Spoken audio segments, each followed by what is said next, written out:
Greetings and welcome to this episode of the Heal and Restore podcast.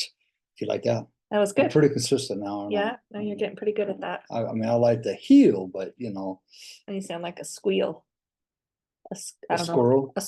You squeal when you say it. I don't know what you. Yeah, It's whatever. squealy. So I think it's better this way. So. Well, how y'all doing? This marvelous. It'll be Tuesday. Yeah, we're a little behind We're this behind week. this We week. had We apologize. a busy week this last week with Right. grandkids and through the weekend. So we're playing catch up here. Playing catch up, but nonetheless, we'll still be here. Mhm. And this is the month of August, and this month All month long. all month long. It's a pretty exciting couple months for me coming up. Oh boy, From here we archery go. deer hunting and archery elk hunting. Yeah, Mr. Outdoor Man here. I was lucky to draw that elk tag. Yeah. I'll tell you, I'm looking forward to that one. Yeah. But anyways, this month we're talking about infidelity and trust recovery. Yeah. Been there, done that. Been there, done that, and we're finding in our coaching with a lot of our clients, in one way, shape, or form, infidelity has it keeps rearing its head. It keeps rearing its head somewhere along the line, and we want to remember that infidelity isn't just sexual; it can be emotional. Yeah, yeah. So last week we did part one. And we talked a little bit about some statistics. Yeah, and we're not going to go into all of those tonight. No. Randy's going to cover a few of those. But you can listen to last week's episode for more specific details we go into on detail that. and all that. But we did talk about some of those statistics. Right. So what are a few of the ones that really stood out to me are the ones that I think are important to share. And yeah, they are very much. But, yeah, it's crazy. We got 10 of them, but we're only going to go, I think, through 4 of them just real quickly as a recap. 16% of married couples admitted to being unfaithful at some point in their marriage. So that's admitted. That's the key word there. That's the key word, Yeah. right? I'm sure there's a lot more than that happens. So, as 30% of individuals started. Now, this is important. You need to pay attention to this one. This one's powerful. 30% of individuals started cheating on their spouse with someone at work. And it's not necessarily a physical affair to start. It's that emotional affair. That's where it starts. It's where it starts. And it's real easy to do with somebody at work or somebody that you're, doing business with. Okay? Absolutely. Yeah, so we got to be careful. According to research, 57% of marriages ended in divorce due to infidelity. We were almost there. We were right there. Yeah. I mean, we were part of that statistic. We were part of it. Close to being that statistic. I mean, I listen to God and I listen to you, and God had other plans for us. Yeah. All right, and that's why we're here. Thank God He did. Yeah, exactly. Yeah. It's 88% of ladies put more emphasis on emotional affairs over physical affairs. Yeah, we're finding that to be very common. Very common. In recent months with some of our clients as well. And there's reasons for that too. I mean, a lot of it's you got to understand that it's not just one person's fault when any kind of whether it's emotional or infidelity affair or sexual physical affair happens. Both parties have a part in it, some way, shape, or form. Right. Something's missing, obviously. Something's missing. So generally, what we're finding is that one of the partners just kind of pulls away and they're not there for the other person and they're reaching out. They just need to be acknowledged. Yeah. And then this one right here, we talked about 50% of marriages ended in divorce due to infidelity. This is a staggering one. 98% of divorces are due to a lack of or poor communication skills. And again, we see it in everyone, and I know that's a big word. Every one of our couples. Pretty large. It's there. Yeah, pretty large. So, last week we talked about in our first part one, we talked about how to rebuild trust. Yeah. And we had 4 different things we talked about. Understanding the breach of trust. How important is it to acknowledge it? We can't be in denial about a breach of trust taking place. No, you have to come out of denial. Yeah, and then you can't be pointing a finger at anybody else. You got to take it all on yourself. Yeah, we have to look at that. It was a choice that you individually made. Yeah, Absolutely. And then the other part of rebuilding trust is to be able to have open Open communication, open, honest communication. Which again is something that all marriages are struggling. 98% of marriages in divorce because of poor communication.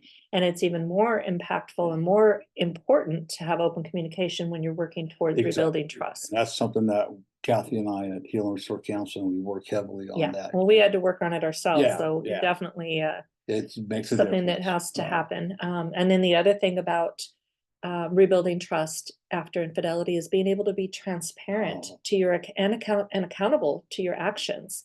You know, whoever the person that did the offense has to be open, honest, transparent, and be accountable. That's where we have to step out of denial and acknowledge the pain that was caused.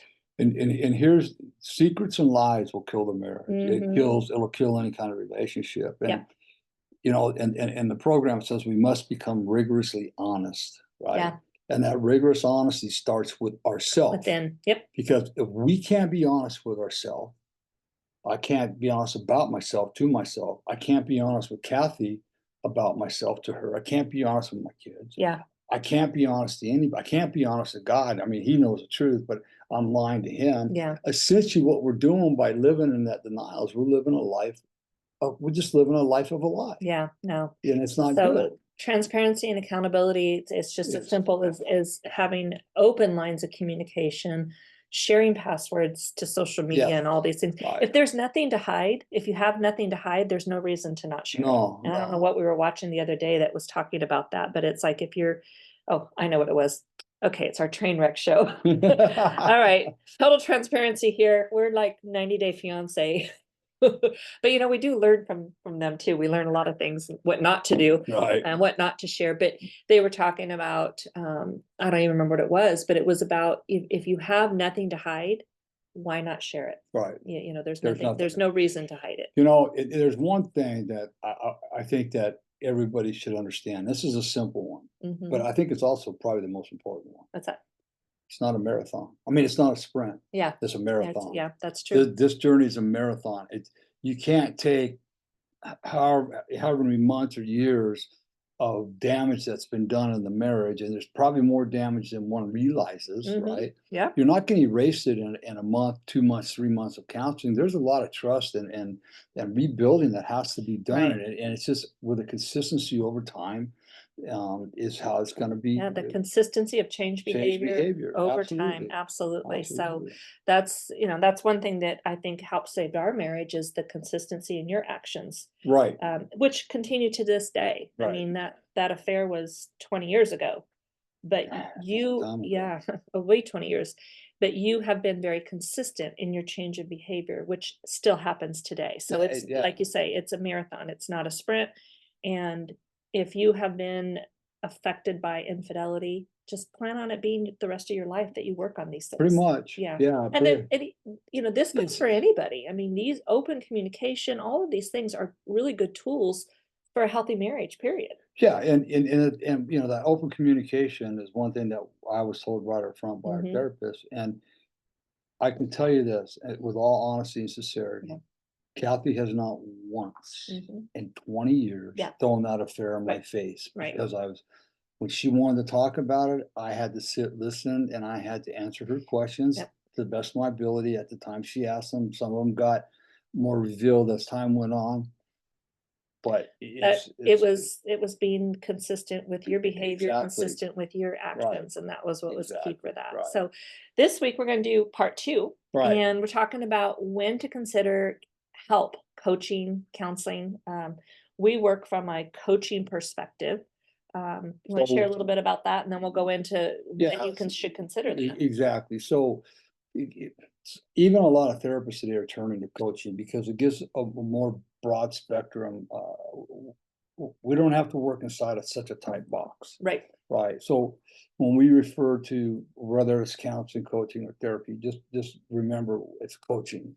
For us, it's coaching for us. But within that, there's a lot of inner healing work, and there is counseling, and there is just basically counseling is what it is. And we do give people tools and you know. Yeah, and we'll talk about that as we go through some of these topics, Yeah, too, the different exactly. areas and how we approach things Right. as well. We come from we're a solution-based Mhm. couple. We want to look at, we have to look at the issues in order to get the Right, solution. but I Right. think too, what I love about coaching is that we all have the answers within us, Yeah.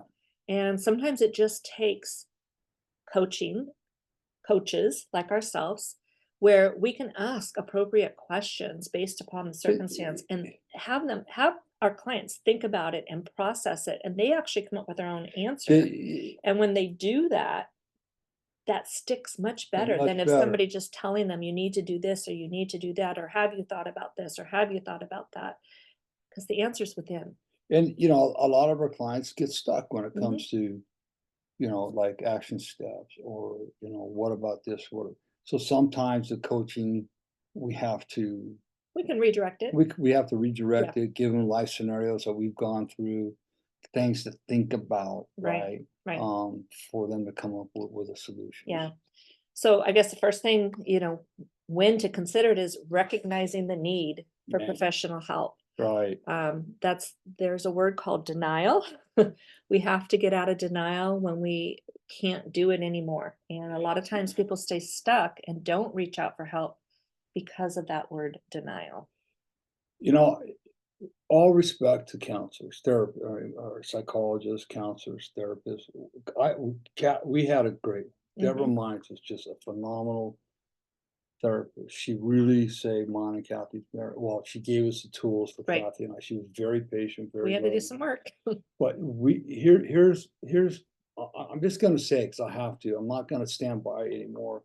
We have had several clients come to us and Mhm. say, "I'll never go back to a therapist because they don't help me." Mhm. They don't, it's all about them. And, they don't do nothing, Oh, so that's their perspective and right. I respect it, but it's hard.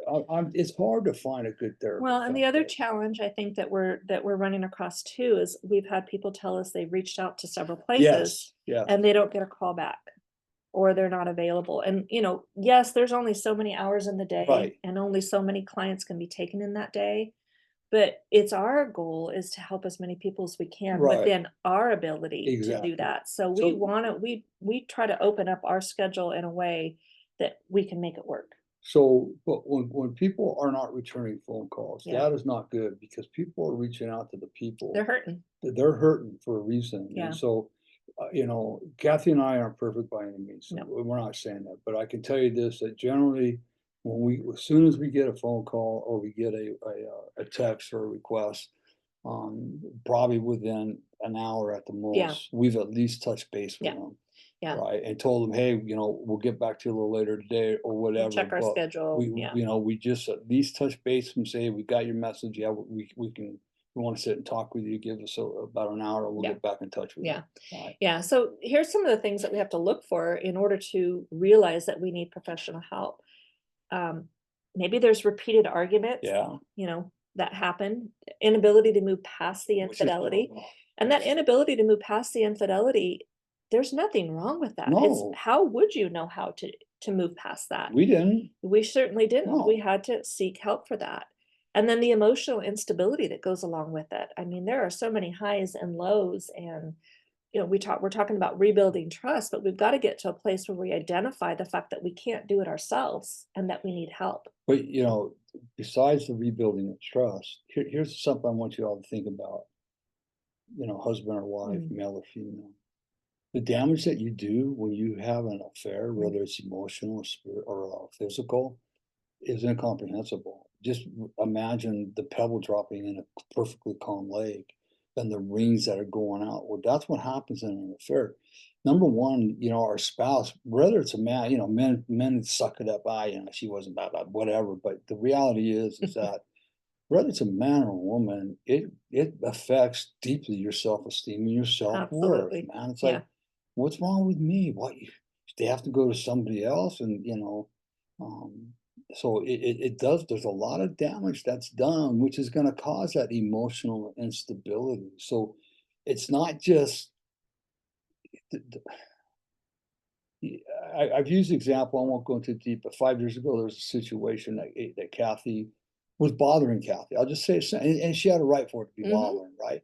And I asked her what was wrong. She told me, and my answer to her, there was two ways I could have gone. The first one way could have been, you got to be kidding me. It's been 15 years. Right. I haven't. You've seen how hard I'm working. You're crazy. Yeah. What would that have done, Cathy? Yeah. No, I would have thought I'm crazy and what's wrong with me? And here we go again. But And the instead, trust is starting to fall fall apart. apart Yep. again. Instead, I looked at Cathy very calmly Mhm. with a big smile on my face. I Yeah. believe you, right? And I says, I've been waiting for this conversation. Yeah. And I just told you have a right to feel that way. Yeah. I understand why you feel that way, Yeah. but I want you to know that the relationship is strictly professional. Yeah. I've worked too hard to build our marriage Yeah. back to where it's at. And I'm not gonna do anything to destroy that. Yeah. No. So it doesn't matter if it was 6 months after the infidelity, whether it's emotional. And believe me, I don't care what anybody wants to think, emotional is just Yeah. as damaging as sexual. Yeah. Matter of fact, Absolutely. I think someone would rather have the sexual over the Yeah. emotional. No, I right? agree. I mean, I agree. emotional damage is devastating. Yeah, I agree. So another thing that we have to look at in order to recognize that we might need help is the benefits of couples counseling in navigating coaching, through yeah. it or coaching. Right. Yeah. And that's what we did. We were Right. able to do that not only together, but individually. Right. And we're going to talk about that in the next little category here, which is types of counseling. So there are different options of coaching for us. Or counseling, Or counseling, the way counseling, in right. our approach. Right. In most cases, we get couples that come to us, whether it's for infidelity reasons, whether their marriage is struggling, whatever it is, we'll get a couple that'll come to us. And part of our program that we do offer is that we offer a 12-week program basically. And in that 12 weeks can be designed any way you, the client, wants. If you want individual coaching, one-on-one, we're available to do that. And each one of those can be done where you meet with the man, I meet with the woman. We do it the same day. We do it the same day, whether it's via Zoom or whether it's in person. We have the ability to do individually as well as marriage or couple coaching. And most recently, we just started last month with what we're going to call our group coaching. It's a once a month where all of our clients come together. It's more of a fellowship, getting to know each other, because most of the time when we're struggling and going through these things, we think we're all alone. And that was proven at our first group, because everybody came in there thinking they're all alone. They walked, like you said, they walked in strangers and they walked in like best friend. I walked out like best friends. Yeah, I mean, so they realized they're not alone. Right. So having an opportunity to have group coaching gatherings in our home with those that are local was such a blessing, and it was on my heart to do it. And after that first month, last month, it was just a beautiful opportunity. So we do that monthly for our clients as well. Monthly, yes. And then the other thing is, how do you choose the right coach or counselor? That's tough for your situation. So how we approach that is that we actually offer a 45-minute, we call it our 45-minute discovery session. It's a no cost to our client discovery session. We get to know them, they get to know us, share a little bit about what their struggles are, what they're looking for. We want to make sure it's a right fit. So, they're going to invest their time with us. We want to make sure they're investing it wisely and that we are a fit for them. Right, We're going to exactly. be able to help them the way they want to help. So what I will say to that, to anybody, don't just make a phone call and let's say somebody gives you 5 different counselors, coaches, whatever to call on a day, right? So you're not getting a hold of anybody. And finally you get a hold of one and you just automatically, okay, I'm going to use Panic, it. panic sets in. I got to use Don't them. do that. Don't do that. You have a right to interview whoever's going to work with you, because again, I have a lot of respect. There's plenty of good counselors out there, but there's some terrible ones out there as well. Yeah. And you want to make sure that the person, asks the questions, how do you work, how often do you work with couples, or, how often do you work with trauma? How often do you work with addiction? How often do you work with abuse? I mean, infidelity, infidelity, whatever it is you're struggling with. ask those questions. Yeah. You have a right to know. What is their experience? What's their experience? And I think that's one of the benefits working with us is that we've gone through a lot personally. Exactly. Is it all academia for them, for those Or is it therapists? experience? And that, or is it based on life Yeah. experiences that they've healed through? It's like Cathy said, that's the big advantage we got. And we've been told this by all of our clients that you guys have walked in our shoes. Yeah. You understand where we're coming from. Well, and in addition to that, what I was gonna say too is that in most cases, well, in our case, they get two for the price of one. Yeah, yeah. So they'll get a husband and a wife that has experience, 41 years of marriage, struggles, addiction, trauma, all of those things. I don't know why God blessed us with all those issues, but he sure They did. weren't fun when we were going through them, No, but they weren't, but they are blessing now because there is not one of those things that I could say I wish didn't happen because they've all shaped us to become who they are. We are today. Yeah, absolutely. Yeah. And it's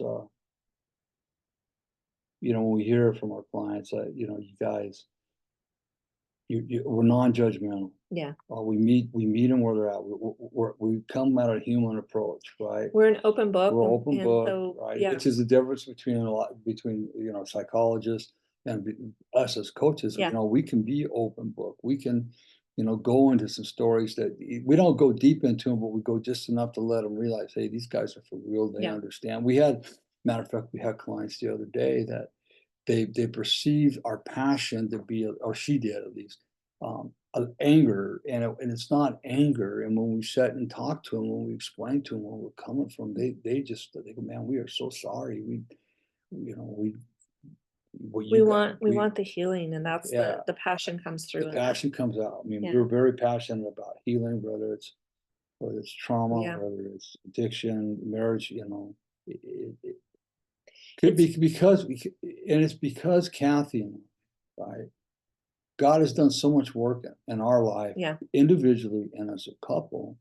It's like we know that any marriage is salvageable. Yeah, yeah, If absolutely. there's a couple of caveats. One, do you still love each other? You might not be in love right now because but you might love each other. Yeah, like each other a little bit. Do you both want the marriage to work out? Yeah. Okay. And inevitably they've all said yes, but then it comes down to, are you willing to do the work?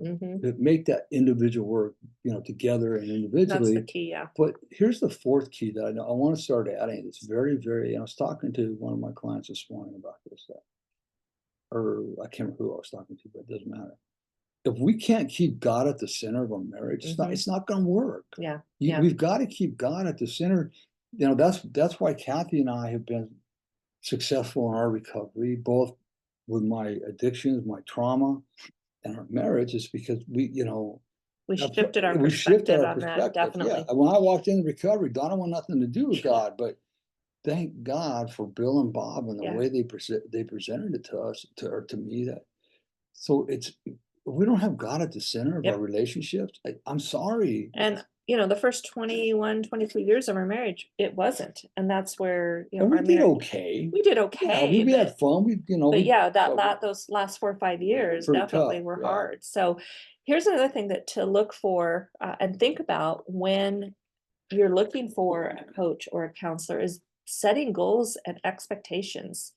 It's not like you just come in, you talk, and you leave. Yes, you'll get some benefit out of that. Talking does help relieve some of the power. It takes the power away from the things that are going on. But it's really important to set clear and realistic goals for coaching and counseling. Yes. And that's one of the things that I love about coaching as well. You mentioned it a little earlier about action steps. Right. And so every time we meet with somebody, before they leave, they have action steps to work on from that point till the following appointment. And I have to say that we can really tell the ones that are doing that. It makes a big difference in their relationship rebuilding. Right. It's very obvious, the ones that are doing the work and the ones that are just half-assing it. Right. But setting those goals, the action steps help you actually achieve the goals. So we go through an intake form at the beginning, and they have, the very last question is, what is your goal over the next 90 days? Right.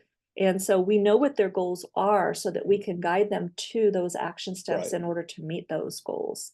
And then also part of managing expectations is to remember that coaching or counseling, it's a tool. Right. but it's not a magic fix. No, not at It's all. like you have to do it every day. You have to set goals. You have to have expectations for yourself, for your marriage, for your relationship, your family, so that you are constantly striving to reach Right. goals.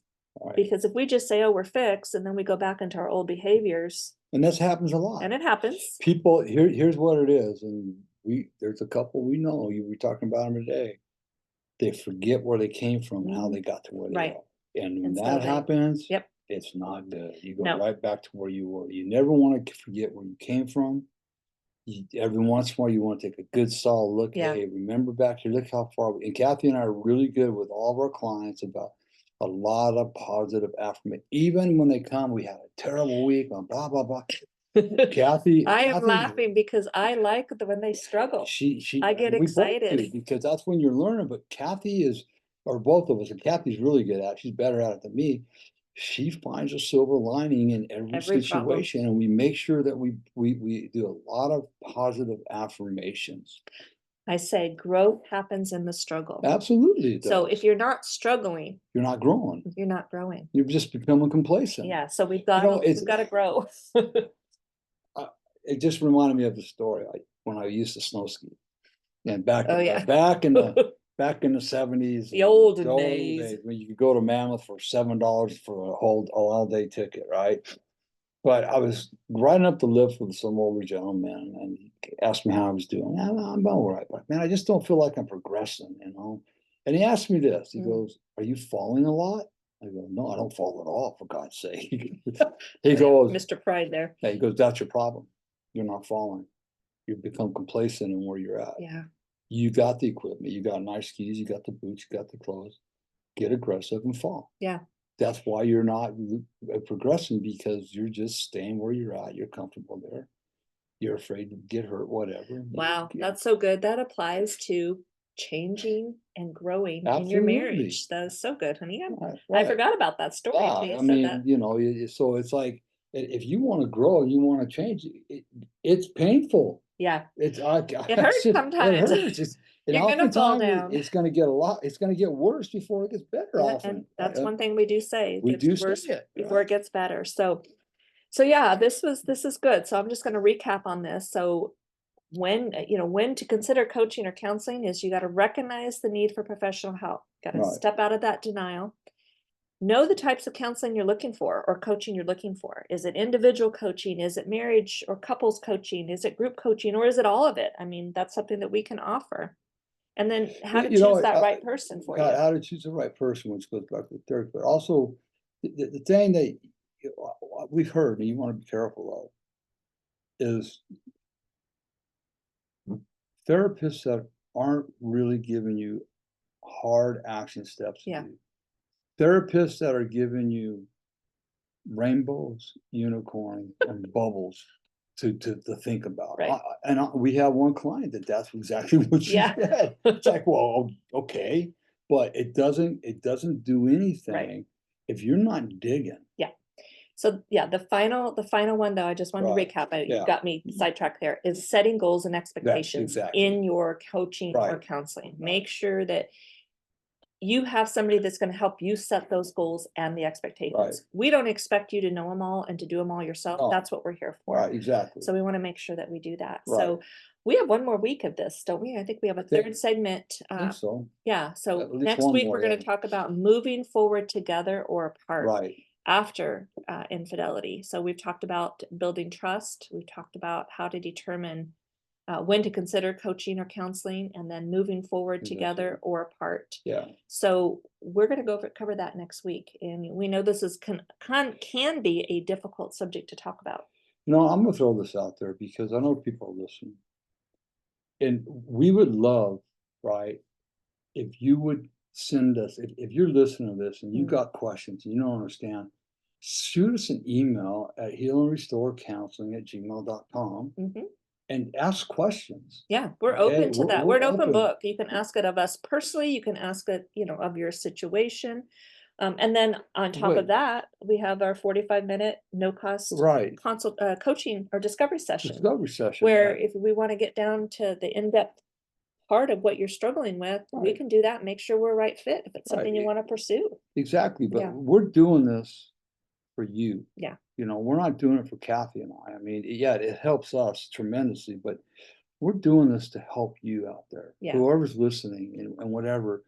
And, you know, some of the topics maybe you don't relate to so much, but I'm of the belief of this. If you listen to any podcast, whether it's our podcast, which I hope you listen to every week, or any other podcast, you have to be listening to it with an open mind and willingness to learn, even if it's one thing. And Well, that was one thing that, and when I used to go to AA every morning, it's like, oh, here we go again. Yeah. When I got that attitude, all of a sudden somebody would say something. It's like, oh my God, where'd that come from? Yeah, and I'll just say too, sometimes if you don't relate to this, somewhere in your walk, you're going to run across somebody who's experienced it and maybe struggling, and you'll know exactly how to point them, where to point them Right. by listening and gaining the knowledge. And you might not, in listening to these things, our podcast, you're going to find them interesting. You might take notes and go, oh, you know, I kind of see that. And you walk away just, okay, Yep. but it's in your brain. And maybe a month down the line, maybe 6 months down the line, somebody says something or does something, you go, like, oh, now I know what they were talking Yeah, about. yeah, It happened to Cathy and I quite often. yeah. Yeah. So this is good. So we'll finish up our series next week. Right. And then just a couple things I meant to do this at the beginning is just to remind everybody that to follow us on both Instagram and Facebook at Heal and Restore Counseling. We also have our book that is still available on Amazon, or if you go to our website at www.healandrestorecounseling.com, there is a link on there you can click on and download a free PDF version of our How to Heal and Restore Your Marriage book that's out right now. Right. Or you can get it on Amazon Yeah. and read it, pass it along, share it. Anybody that you feel, it's just, they've got four easy steps in this book to help you in your relationship. And if you're one of those person go, our relationship's fine, you're the one that needs help the most. I mean, don't say it. I mean, Well, I think it's good for anybody, good for whether you're anybody, struggling right. or not, because Yeah. these tools are tools that we don't think about on a regular basis. Right. And oftentimes it's like HEAL stands for honest expectations, acceptance, and listening. And oftentimes we have a thing called empty the jug, and what our couples are finding out. I did not realize my partner was carrying that much on their shoulders. Yeah. We don't know. Oftentimes our partners are afraid to talk to us. Yeah, no. So it's a helpful tool. Yeah. It's, easy breezy. So check it out on our website or go to Amazon. You can find it there as well. And also our YouTube channel. Oh yeah. So we've started back up on our YouTube. So we are recording these both audio and visual.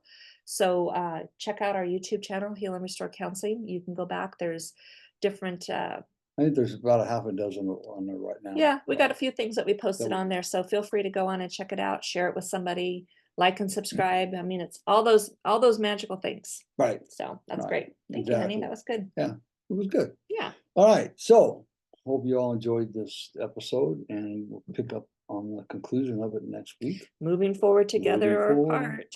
And then again, we want to put it out there that we do these podcasts for the audience, not so much for us. So if you're listening and there's something that you would like us to talk about regarding relationships or some trauma or addiction, pretty much any relationship topic, topic, just shoot us an email and let us know. Yeah. Hey, we'd like to hear something about this, and we'll weigh them all out and see what we got. Yep, absolutely. We did that this last month with we had a couple good ones. We had a couple good ones. So. Yeah. All right, everybody. So thanks for joining us. We appreciate y'all. We love y'all. Remember, nobody tells you they love you today. Randy does. Cathy does. But more importantly, God does. Be blessed, everybody. Have a fabulous week. Have a good one.